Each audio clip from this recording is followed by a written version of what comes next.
আজকে বুধবার। আমি উঠতে দেরি করলেও সূর্যি মামা কিন্তু উঠতে একদম দেরি করেনি।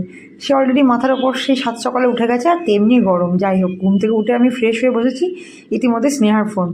যেহেতু স্নেহা আমাদের দেশের বাইরে থাকে, পলতাবাতে, তাই ওদের সময়টা আমাদের থেকে 2 ঘন্টা পিছিয়ে। তো যাই হোক, আমি সকাল সকাল উঠে চা করেছি। ইতিমধ্যে দেখি ও চা নিয়ে ভিডিও কলে। যতই আমরা দূরে থাকি না কেন, আমরা প্রত্যেকটা মোমেন্ট এইভাবে কিন্তু এনজয় করার চেষ্টা করি। হোক না দূরে, তবুও তো এইভাবেই তো ভার্চুয়ালি গল্প গুজব চা নিয়ে করা যেতেই পারে।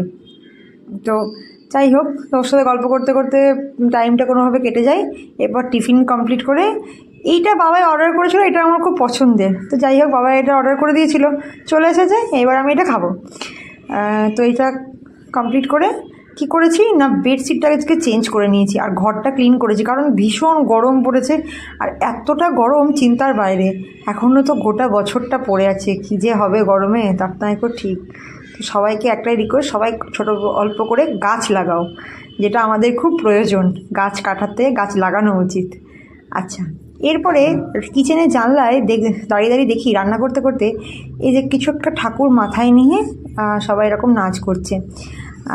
তোমরা যদি কেউ জেনে থাকো এটা কি, আমি তো প্রণাম করলাম, তো আমাকে অবশ্যই কমেন্ট বক্সে জানিও। তো এটা আমার কি জানা নেই। এদিকে আমি রান্নাটা করছিলাম। তো এই ছিল ভিডিও। ভালো লাগলে চ্যানেলটা সাবস্ক্রাইব করে পাশে থেকো। আর